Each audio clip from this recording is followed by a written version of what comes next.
일반인들이 생각해 볼 때는 마치 그 부정적인 사람은 그 뜬구름 잡는 식의 그런 걸 하고 있냐. 물적 증거나 확고한 데이터가 없는데 뭐 보이지도 않는 그런 걸 연구해서 뭐하냐. 의미가 뭐가 있느냐. 그런 말들을 할 수 있는데 제가 연구가 입장에서 말할 수 있는 거는 이제 2000년대에 들어와서 21세기에 들어와서 미 정부가 UFO에 관한 그 정책이라 그럴까? 그런 것들이 폐쇄적인 정책을 일관해왔거든요. 지난 70년간. 근데 갑자기 2021년 2년 전부터 UFO를 본격적으로 공개적으로 연구하기 시작한 거예요. 물론 국회의원이 의회 차원에서 미 국가안전에 위협적인 존재가 되는 이 UFO를 국방부와 정보기관이 나서서 진실되게 연구한 결과 보고서를 민간인에게도 공개하라. 그런 지시를 내렸거든요. 그래서 제가 알기로는 2026년 10월까지 매년 연례 보고서를 제출해야 됩니다. 조사 연구한 보고서죠. 그렇다는 걸 봤을 때 세계 최강 국가인 미국이 이렇게 정부 차원에서 나서서 UFO를 공개적으로 연구한다는 것은 뭔가 그 실체가 일단 국가안보에 굉장히 위협적인 존재고 또 항공 안전에도 상당히 위험을 초래할 수 있다는 겁니다.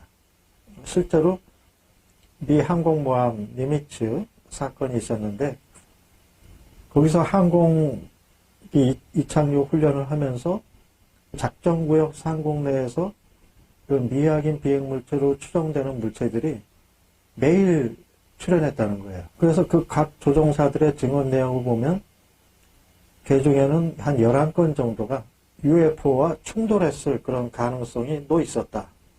심지어 약 40m 폭 사이를 두고 UFO가 지나갔다. 또 레이더에 수백 대의 UFO가 포착이 돼서 마치 그 비가 내리듯이 UFO가 하강 비행을 했다. 이건 물리적으로 포착이 된 거거든요. 그런 일련의 목격 보고서가 미 해군 파이로트에 의해서 군 당국에 접수가 된 겁니다. 그 전에는 쉬쉬하면서 뭐 그런 물체가 어딨냐, 목격 보고라든가 그런 거를 아예 보고하지도 않았고 또 제시해봤자 나만 바보가 될 것 같다. 그런 어떤 차원에서 쉬쉬했는데 이제는 가이드라인이 만들어졌습니다. 실제 UFO로 추정되는 물체와 목격되거나 조우하게 되면 즉각적으로 그 조우 보고서에 기록을 해서 남겨야 됩니다. 그러니까 모든 것이 이제 체계화되어 있다는 거죠.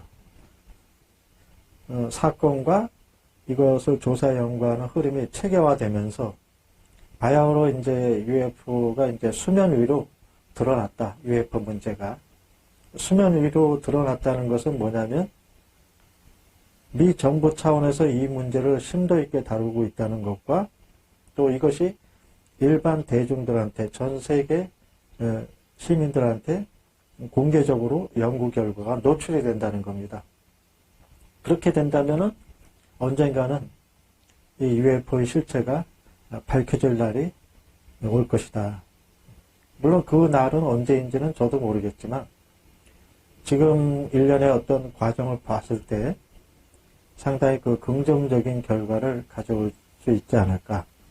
또 작년 10월에 나사가 그 16명의 과학자들을 모집해서 약 10만 달러의 비용을 투입해가지고 9개월간에 걸쳐서 UFO 조사 연구에 착수했습니다.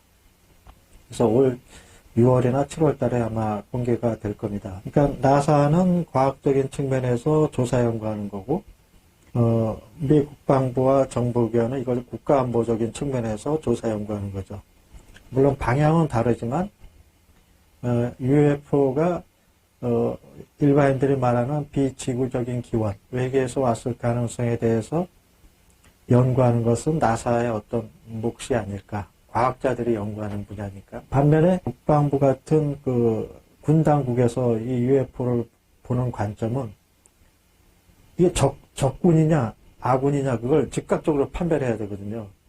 데이터상에 미상의 비행물체가 포착되면 적기인지 우리 아군기인지 이 판별이 안 되면 이건 문제가 일어나는 거거든요.